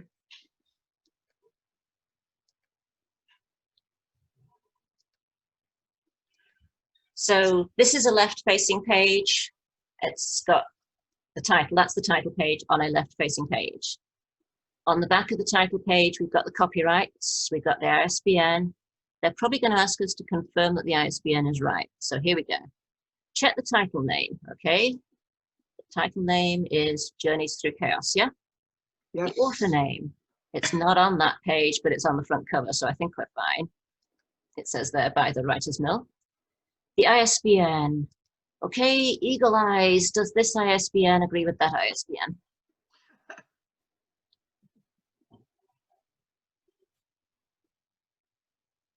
Yep, looks right to me. Yes, it does. Yeah, I Looks think it right to me does. too. I think it is. Okay. Yes. To prevent spine text from wrapping, make sure it's completely inside the lines. So Patty and I discussed this and decided, you know what, it's a thin book. Let's not put any spine text because that has been our most frequent failure. If it goes anywhere near those lines, they'll reject it, even if it doesn't actually cross them. So we've decided not to put any spine text on. If you used a template, make sure you removed all placeholders. Yeah, we did that. Okay, so I'm going to flip through the pages. You probably won't see all of them, but again, just look at it, make sure it looks kind of right. See, the first page is on a left-facing page. That's what we wanted.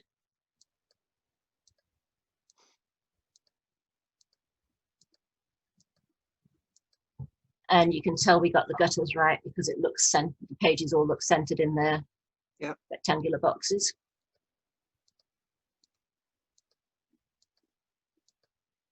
So some of the things that I had to do when I was putting this together, Robin's poem, for example, if I'd had the same spacing and font size as everything else, it would have had one line on the next page, which would not have been ideal. So I used Word to shrink things a little bit where I needed to and to expand them a little bit where I needed to make things fit right.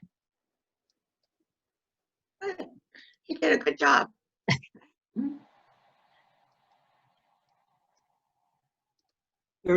Oh yes, there's my student right there. Oh, there she is. Okay. Yeah. Very cute. Is that your illustration, Joe? Did you draw? Actually, my wife is a very good sketch artist. She really is. So she does all my sketching for me.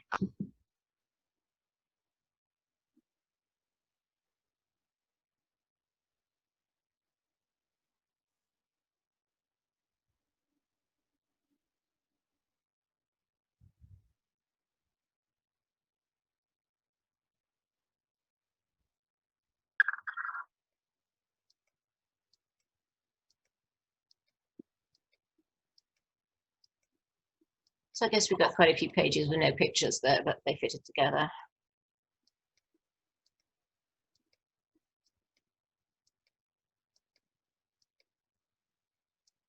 Hang on.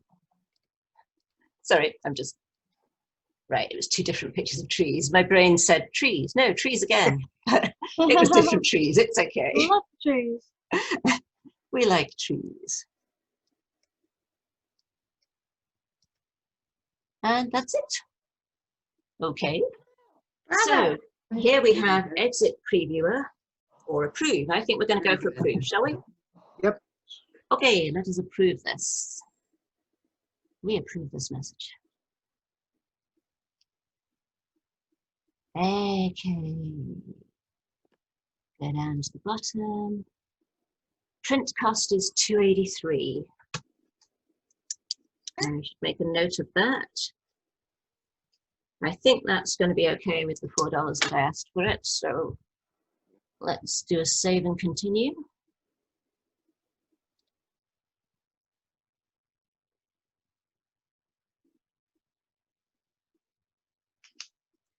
We have worldwide rights. Now we have to do price. So if you can see this, it says the minimum price that we can charge is $4.72. If we were to charge the 150. Yeah, I love their maximums. we do want to sell copies for the library. If we sold them at $4.72, the library would get zero, which is not quite what we're aiming for. No. So what we do is we pick something higher than that, and Amazon will split the difference and give some royalty to the library. And when we type something in, we'll get to see what royalties they're offering. I'm going to look quickly. Last year's one we sold for $5.99. We happy enough to do that again? Sounds good. Yeah, Okay. it's good.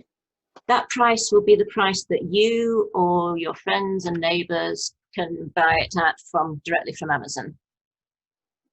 And at that price, the library will get 76 cents royalty. Oh, that's awkward. What about if we want to sell it on Barnes & Noble or anywhere else? So if I click expanded distribution, now they're saying it's got to be 708 or more, which I guess means the other one is no longer available because it's the same size. Well, they might have had different rules last year. Well, the issue is as they change the amount of money that it costs to print, then the profits change, and if you fall into they have to pay, then they say nope, it's not on sale anymore. So if you see a book that you bought on Amazon for a nice low price and then suddenly it says it's not available, it's probably because the print costs went up. So they're saying 708 is the cheapest. What do you want to do?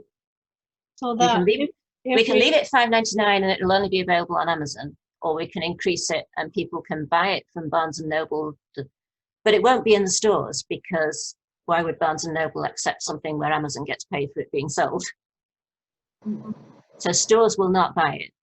Expanded distribution is great, but stores will not buy it. So we can leave it at $5.99 and the profits get shared between Amazon and the library. Or Yeah, that's good, I guess. Yeah. Why won't the bookstores buy the book? Is it because of the cost or? It's because Amazon is the distributor. So Amazon is the biggest competitor of all bookstores, yeah? Yeah. So if they want to buy a book, if they want to sell a book that is distributed by Amazon, then every copy they buy to sell, they pay Amazon. They pay what? They pay Amazon to buy the book. Oh, they pay Amazon?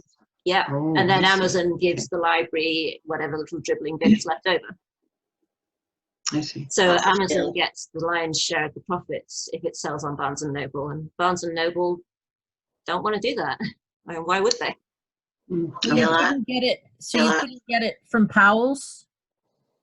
Again, Powell's will not buy from Amazon. If we want to sell this at Powell's, somebody has to buy their own copies and take them along to Powell's and say, will you sell them on consignment from me? Okay. Sheila, if you go into Barnes and Noble and you tell them that you want to buy this anthology, Barnes and Noble, will they order it for you since it is a book in print? If we do the expanded distribution, then yes, they would order it for us, but they would not keep it in the store. And without expanded distribution, they will not order it for you because they won't even order it for you. They won't. No, they won't. Have we ever done expanded distribution before? I thought we had, but I don't know. The issue is, if we did do expanded distribution and somebody bought it from Barnes & Noble, the library would get like tons. Whereas if they bought it from Amazon for a much lower price, the library would get 76 cents. So if we did expanded distribution and put it at say 7.25, and someone bought it from Amazon, how much would the royalty be for the library? But if they bought it from expanded distribution from somebody else, would you say the library wouldn't get anything? Well, I'm going to put 7.25 in because that's what you said.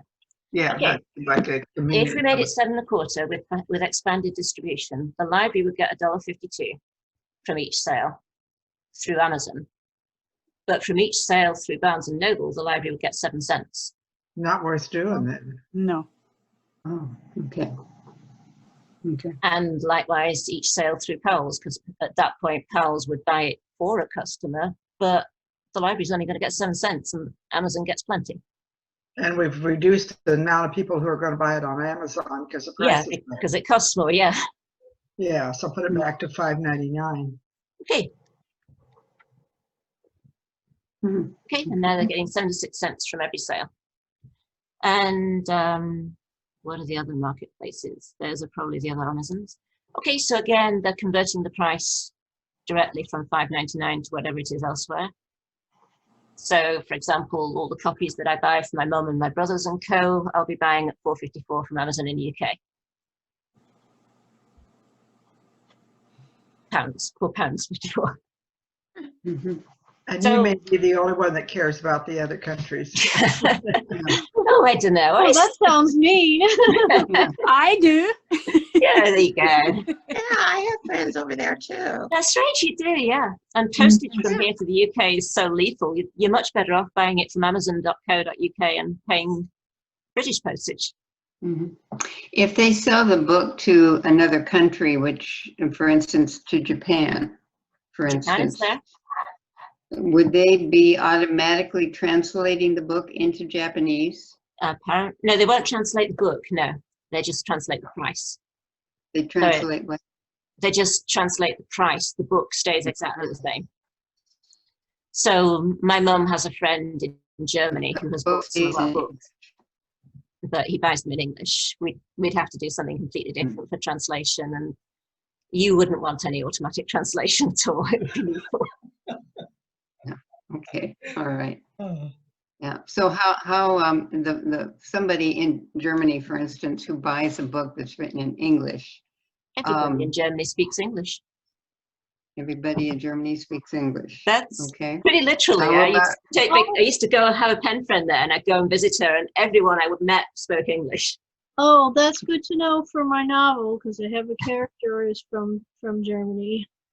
Sometimes their English isn't perfect, but they all speak English. And How about just quickly, China or Japan? I don't know. Pardon? Make a guess, most people do, but I wouldn't know.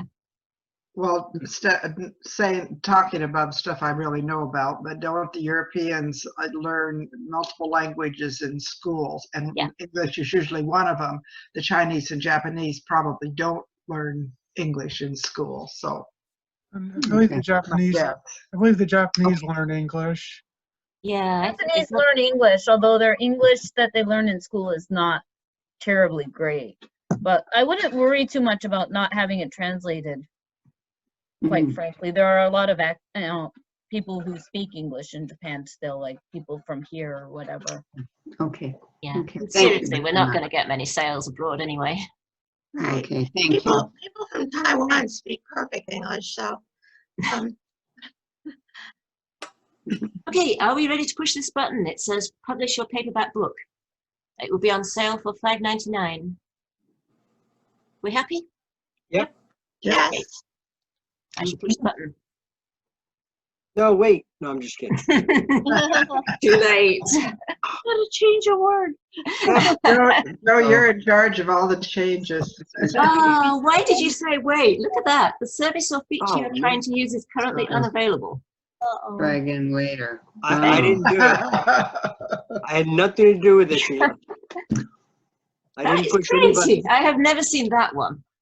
Wonder if I can, maybe that's what, I didn't where push are we anybody. anyway? Oh, Oh, it's back on our, it's showing up our front page here. And it says it's in review. So I think actually we succeeded. That's the first time that I've ever said something and something listened to me. The computer listened, yeah. Okay, well, Don't worry. if you can see the grey Don't writing worry, Joe. behind I here. don't think it's your fault. Yeah. Not your fault, Joe. Now it listens to me. So if you can see the grey writing behind this Yeah. thing, it says Journeys Through Chaos, an anthology by the Writers Mill. The Kindle version is publishing, and the paperback is in review for $5.99. So Okay. I think we're about where we need to be. So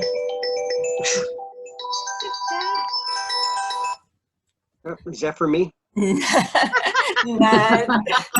They're telling me don't say anything. Okay. I think it was under Okay. victory because Sheila was successful. That might have been. Let me try refreshing this page, just see if I can make it visible.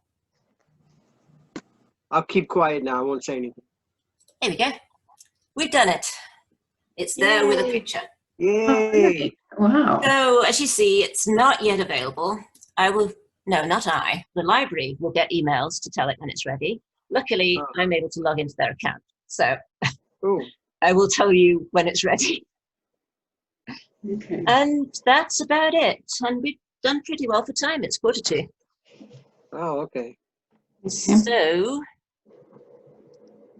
let's see. Yay. What happens next? Was there anything that people wanted to see? I should stop sharing if only I could figure out how to. Well, I know I'm going to be getting ready to publish my poetry book here pretty soon. Oh, for you. cool. Good. Yeah, I'm going to, and so this was very helpful for me. And the thing is, for me, I have a lot of my photographs that are in the book. And so what are some, I was just watching for some of the parameters there for if, you know, if you have some of your photographs and everything, how that's done. So maybe when I get ready to do this, I might need a little help. Yep, I think any of us would be happy to help. The positioning the pictures, as I say, I tend to go for the most basic approach. Sizing the pictures and the dots per inch and all that, I would just ask Google and see what it says is best. Or ask Patty, because she knows all about these things. Okay, yeah. Mm-hmm. There's actually one more thing we could do if people want to, which is show you how to put it onto your Amazon author page.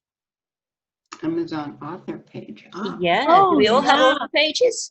I do, and I haven't put anything on it yet. Okay, Not even so on in that case, let us try this. I need to go Author to, Central, Amazon.com. there's something called Author Central, which is where you want to go. And again, I would suggest you simply Google Author Central. And it wants me to sign in this time. Okay, then let me find my Author convenient password. Central. You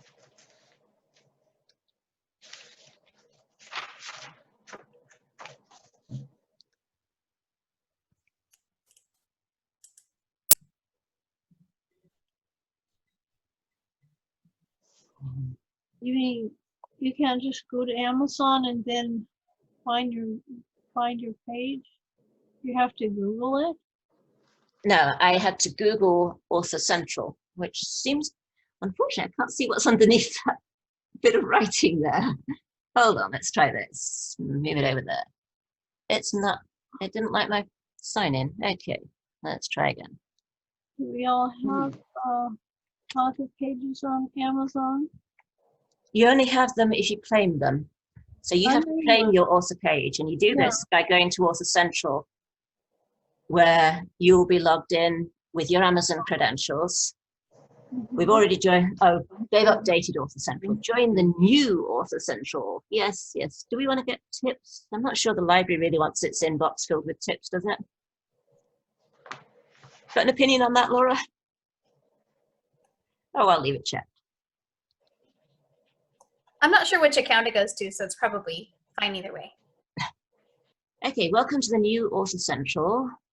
We can go look at what our page currently looks like, or we could see how your page looks in different, oh, well, not that. What we need to do is to... Hello, I love it. Sorry? It says hello, Oh, yes, yes, I love that too. This is the Writer's Mill on Author Central. Okay, we're going to view all the books that we have. And as some people have pointed out, we're missing some, yeah? Yep. What are we missing? I think we're missing the first. Well, we'll be missing ones that were not publicly released, but we're also missing Zeus and Bo and Fred and Joe. Ah. That's probably sufficient to find it. Let's do a search. Ooh. Oh. Why on earth are there that many copies of it? So that is that's crazy. Searching for. Who thinks Amazon is having a few problems today? Either that or they really like dogs. Okay, I'm going to pick that.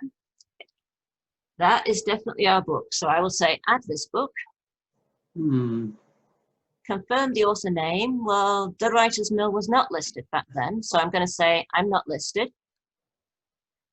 If you're not listed as an author, then should be, try selecting another book you wrote or contact us.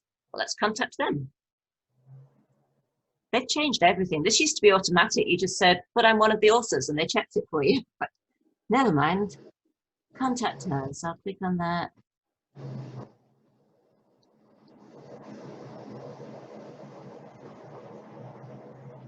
How can we help you? Oh, why do they keep changing things? Wow. The Discouraged Group Publishing Ventures. Okay.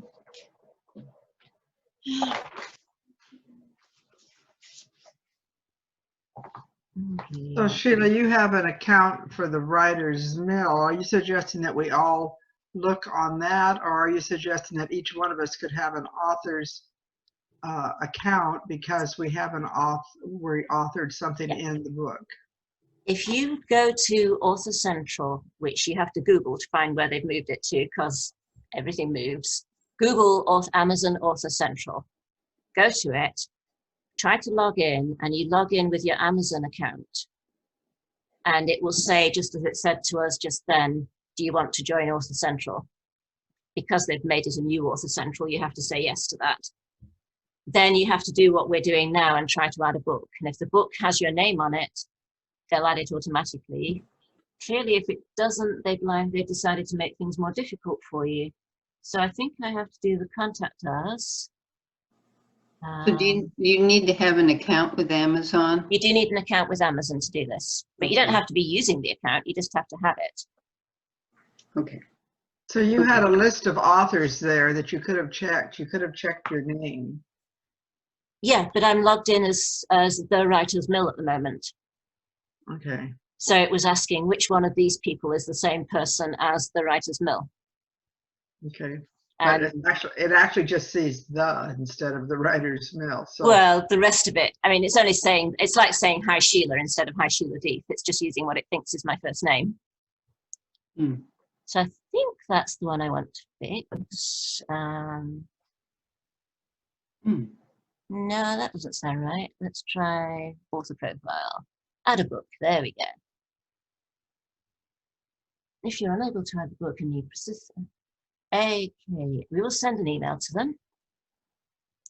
I need to fill out the numbers for both the books that we're going to add. We might as well do both of them. So we'll go to Amazon and we will look for Zeus and Bo and Fred and Joe, which is that book. And we will scroll down. We can find its ISBN here.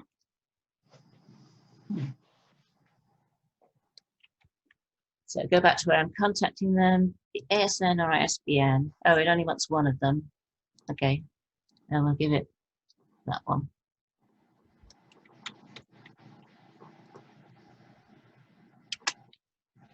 How do you know which to use? Hmm?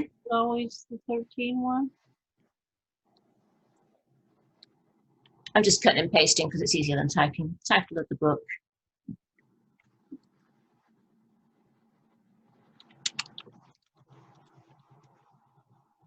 Verification of your contribution.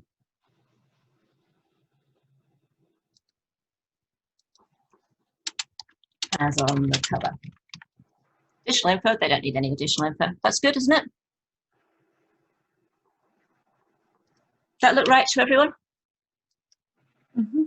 Okay, then we'll add, no, I'm not going to add a file, I'm just going to send that message. Then I shall send another one. I shall look for, what was the other book? Carl and June, Tales of Two, yeah?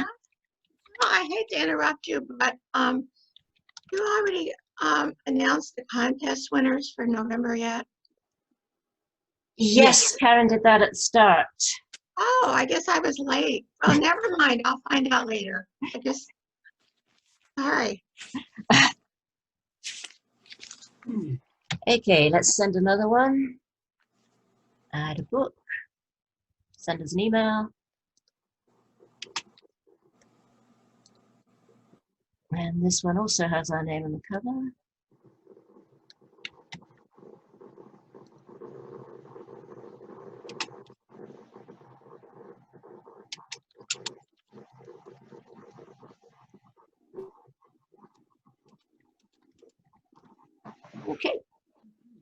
And we'll send that message, and hopefully those two will appear on the page very soon. Oddly enough, I did this to add one of the old ones like 2 weeks ago, and it was completely different. So everything moves, everything changes. Just keep pressing buttons till you find the buttons you want. It's the general rule. Okay. I have a question. Uh-huh. Can you put a book that you have illustrate onto your Amazon page? Yes, you can. Okay. You just have to convince them that you were the illustrator. Well, I was one of the illustrators on that Yeah, one. so yeah, you just have to tell them that you were one of the illustrators. If your name is in the book on the list of illustrators by, then you just tell them, look for the illustrators by page. I'm sure it was. I guess it was. I helped illustrate Carl and June. Oh, right, yeah. Yeah, your name must be in there somewhere. I'm sure it is. Carl and June. I can even do a look inside. Here we go. Oh, I'm not sharing the screen. Okay. Sorry, I'm not sharing the screen, but I'm not sure. But yeah, it should be doable. It should be doable for all of us. Okay. Anything else? We have like 3 minutes left. I guess I didn't get to show you the Photoshop. I could probably bring it up. I'm contemplating maybe buying Photoshop or InDesign or Scrivener, but like Well, we were using Photoshop Elements, so let's try this. I'll need to share the screen again, but I can show it you quickly. Okay, it's trying to wake up. Oh, there we go. This is a very old version of Photoshop Elements. And I think new version. No, there we go. Yes, loading the picture. There we go. Okay, so yeah.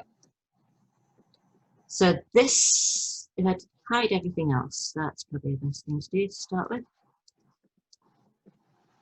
This is what I meant about layers. You can. And this bottom layer, this is the template that I downloaded from Amazon. I told it that we've got a 6x9 inch book with 165 pages, and they said, right, download this template. And you can see the trim lines, and they don't put anything between these lines, kind of thing. Mm-hmm. And the box here where the barcode is, you've got to put a white box for that. So next thing I did was I put a white cover over it, and then I made the cover sort of vaguely see-through. Oddly enough, I'm picking the wrong one. That one. Make it kind of see-through just so I can see what's going on behind it. Then I made we made wallpaper out of the picture that Eric had given us. We added the picture Eric had given us. And then all the joys of these words, which I learned so much watching Patty do this. Which of the graphics programs do you think is easiest to use? The ones that Depends what you're using it for. Well, Absolutely. creating book covers, most in creating books. Creating book covers, I think this, but that's kind of biased by the fact that I've failed to make anything else work. I tried to do it with Paint and I couldn't do it. I tried to do it with Microsoft Publisher and I couldn't do it. I tried to do it with this and it worked. So InDesign is a page layout program, so it isn't appropriate at all for making covers. And it's very, very complicated to learn. There's a huge time factor. You'd have to invest an enormous amount of hours to figure out how to do things. I would have recommended it for anybody except a professional. InDesign. And what was the name of that again? InDesign is a page layout program. Okay. It's a professional program. It's, Yeah, I took some. unless you want to just invest hundreds of hours into learning how to do something. Okay. The simple Photoshop program, the one that's around $100 that Sheila has, there are lots of tutorials online. There are lots of places to learn. There are some great aftermarket books to teach you how to use it. It's gotten, you can put something simple together yourself with a basic version of Photoshop. Lots of people do. Lots of artists use it. But it's still you're gonna have to invest a lot of time in figuring it out. You know, hours and hours and hours. Even Photoshop, I would. Oh yeah, it's a very complicated program. But not as complicated. It's not publishing and creating covers and things. You know, it's time consuming. But you do something simple. You know, what we did was pretty simple. If I had to give you a tip, if you got a version of Photoshop and you can work in layers, it's just make a million layers. Don't throw any of them away. And there's little eyeballs next to them, and you just turn them off when you don't want to use them. You know, so just keep making layers, trying things that you like, and you can always throw stuff away. And yeah, you can figure it out. Yeah. And YouTube's great for that. You can Google anything. YouTube's brilliant. You know, you can just ask it anything, and you'll find a YouTube, and somebody will teach you how to do it, and it's great. You can do it, but it's still going to be time consuming. Yeah. So Patty really knows this stuff. When we first brought out an anthology, Patty looked at it and sort of took me aside and told me all these things that I didn't know anything about, like widows and orphans and so on. And yeah, she has spent a lot of time educating me, and I really appreciate it. But remember, somebody taught, you know, I worked on it for 10 plus years, every day, 40 hours a week. And honestly, I haven't worked professionally for quite a few years, and I've forgotten a lot of stuff, and a lot of stuff has changed. So you have to keep up on it. I'm not an expert. Yeah, I've forgotten some of the editing things that I learned. Yeah. And as far as things like Excel, oh my gosh, I've taken that class over and over again, and I just forget what I learned because I don't use it. Yeah, exactly. And things do change. And also because versions of it change, and I don't know how to do the new version. It doesn't look like the old one. Right. Same. Actually, this was an interesting process because the computer I have that has Photoshop on it died during this process. So we actually cobbled together this cover on a Zoom call. Oh my. Sheila shared her Photoshop, and I couldn't touch it. I just told her to move stuff. It got even more interesting because, as some of you know, I can't tell left from right. So Patty would say, move the mouse to the right, and oh, wow. It didn't work. So I'd say, move the mouse toward the green check mark. Funny. It was funny. She was very patient with me. It was fun. Thank you guys for doing that. That's a lot of work. Yeah. Oh, it is nothing. You're welcome. It's nothing compared to what Sheila does for all of us on this book. We, For you know, sure. realize how lucky you are to have Sheila to do this book. If somebody else wants to have a go, I can help them just like Patty helped me.